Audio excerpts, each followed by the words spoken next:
Okay, fortunately my mic is charged, so now you get audio with your explanation of attaching the collar and the collar stand. So here I have the 3 layers that we sewed together. So this one's the collar stay, and then the under collar, and then the top collar. So when you look at this side, you're seeing the top collar. When you look at this side, you're seeing the collar stay with a little bit of the under collar peeking right here. Here's our top stitching and our channels for the actual collar stay pieces that'll go in there. And then here I have the block fused under collar stand. And this is the under collar stand because it's the part that's going to go against the neck on the inside of the garment. And I left a little bit of it unblock fused so that it would be easy to tell that this is actually block fused. This is down in the seam allowance, so it's not going to make a big impact. And then this is my under collar stand. Or sorry, my top collar stand or upper collar stand. This one is going to go on the outside of the garment. So this is going to be like, this is going to be against the neck, and this is going to fold down. So the upper collar is what we're going to see on the outside, and the upper collar stand is what we're going to see on the outside. But oddly, the stands are reversed. So therefore, the under collar stand needs to connect to the upper collar, because this is going to go against the neck on the inside, and this is going to be seen on the outside. And then I'm going to flip this over so that we can see the under collar and the collar stay. And the upper collar stand is what's going to go against the under collar, because this stand is what's going to be seen on the outside, and this collar is what's going to be underneath that no one can see. So once you have them placed like this, you want to start lining things up.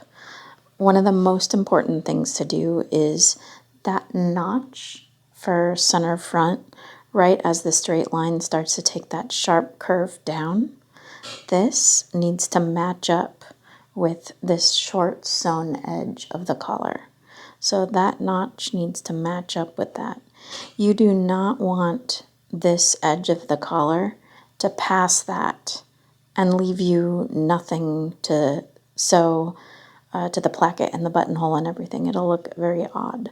So if that's what's happening, you need to go back and probably redo the collar, but measure the neck that the stand sews to, and don't forget to include the placket that's going to be sewn down the front. Jive, and if those jive, then maybe your collar is too big. So we're going to make sure that those notches line up to that edge of the collar, and we're going to pin that. And then once we get this sandwich pinned together, where the stand is the bread and the collar is the contents of the sandwich, we'll sew this together with 1/2-inch seam allowance. And the 1/2-inch seam allowance will start, let me just get this pin in here, we'll start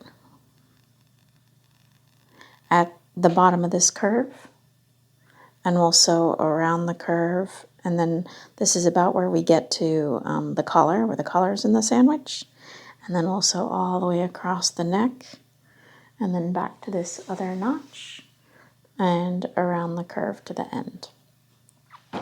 Now, to facilitate the stitch in the ditch, I left a longer seam allowance on my under collar stand that's going to connect to the bodice with stitch in the ditch on the inside of the garment, just because I like more to work with when I do that process.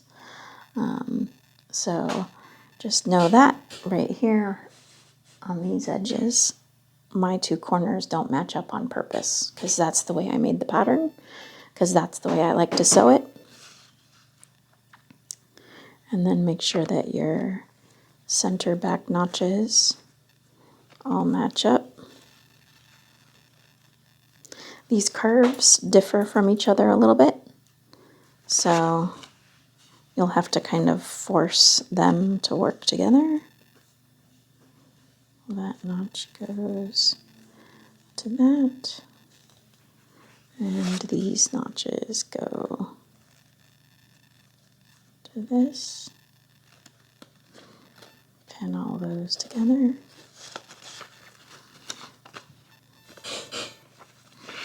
Gotta get some WD-40 on my squeaky ironing board and some powder or chalk or something in my squeaky floorboards. So much sound explosion for you all.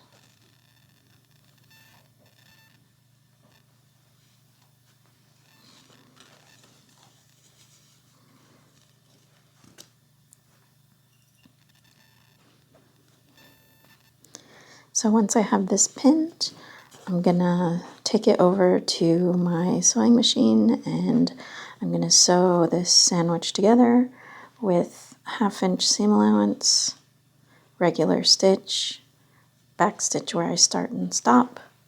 And then after I sew, I'm gonna do some clipping and grading so that my shapes turn out nicely.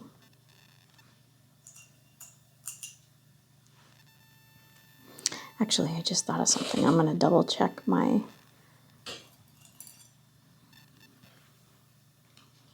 flat sketch. I think I might need to top stitch my collar. If that's true, then I'm going to make a different video with that before I pin this. Let me double check and I'll get back to you.